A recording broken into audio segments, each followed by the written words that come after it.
इस समय महाकुंभ लगा हुआ प्रयागराज में। कुंभ के मेले में बहुत बड़ी भीड़ हो रही है सर। कुंभ का स्नान चल रहा है। उसी समय सर, जब चल रहा था उसी समय घाट पर भारी भीड़ लगी हुई थी। करोड़ों लोग वहां पर घाट पर स्नान कर रहे थे। उसी समय सर शिव और पार्वती आकाश मार्ग से जा रहे थे आकाश मार्ग से जा रहे थे। पार्वती जी ने इतनी भीड़ का कारण पूछा शिव जी से, इतनी भीड़ का कारण पूछा।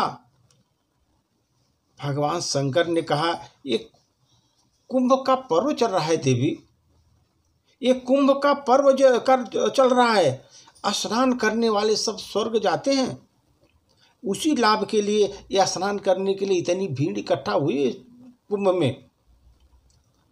पार्वती का कौतूहल तो शांत हो गया, लेकिन उनको संदेह उत्पन्न हुआ, अगर इतने लोग स्वर्ग कैसे पहुंच पाते हैं? करोड़ों लोग आ रहे हैं स्नान करने के लिए, स्वर्ग कैसे पहुंच पा रहे हैं वो? पार्वती ने अपना संदेह भगवान शिव को प्रकट किया सर। उन्हें समाधान चाहा शिव जी से, क्या आप हमारे समाधान बताइए, इतने लोग कैसे स्वर्ग में जाते हैं? भगवान बोले, शरीर को गीला करना एक बात है, लेकिन मन की मलिनता धोने वाला स्नान जरूरी है, जिससे फिर मन की मलिनता धुल जाए। स्नान करना उतना जरूरी नहीं, गीला कर लिए ऐसा नहीं है, लेकिन आपके मन की मलिनता, जो गंदगी मन की है, वो धोने वाला होना, वो स्नान जरूरी है। अगर मन को धोने वाला ही स्वर्ग जाते हैं, वैसे लोग जो होंगे उन्हें स्वर्ग मिलेगा, वैसे लोग जो होंगे उन्हें स्वर्ग मिलेगा। पार्वती का संदेह घटा नहीं सर। वो कैसे सोचती है स्नान करेगा आदमी लोग और सीधा चला जाएगा स्वर्ग में? और भी बढ़ गया, बोली, ये कैसे पता चलेगा कि किसके शरीर धोया, किसने मन धोया? किसने शरीर धोया, किसने मन धोया, कैसे मालूम होगा? पार्वती का संदेह घटा नहीं, वही सोचने लगी कि किसने शरीर धोया और किसने मन संजोया। यह कार्य से जाना जाता है, शिव जी ने कहा, यह कार्य से जाना जाता है।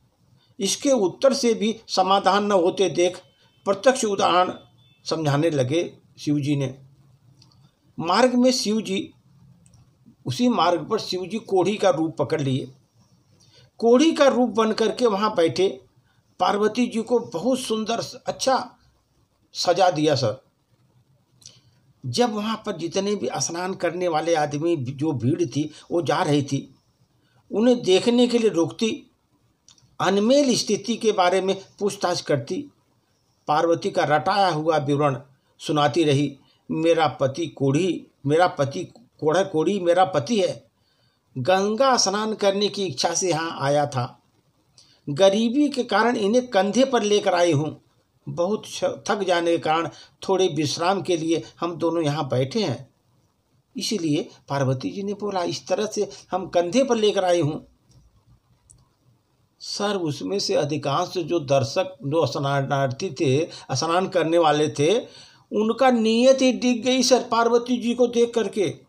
वे सुंदरी का प्रलोभन देते और पति को छोड़कर अपने साथ चलने की बात करते। छोड़ो, कोढ़ी वाले के साथ क्यों, चलो हमारे साथ, ऐसे प्रलोभन दे रहे थे सर उनको। पार्वती अचंभित हुई, भला ऐसे भी लोग हैं जो स्नान करने आते हैं और इस तरह की बातें करते हैं, इस तरह उनका मन चित्त है। निराशा बढ़ती गई सर। संध्या हो चली।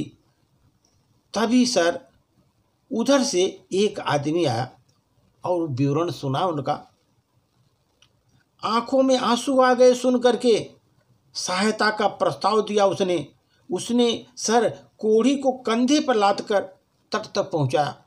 कोढ़ी को अपने कंधे पर लाद करके तट तक पहुंचाया सर, संगम के तट तक।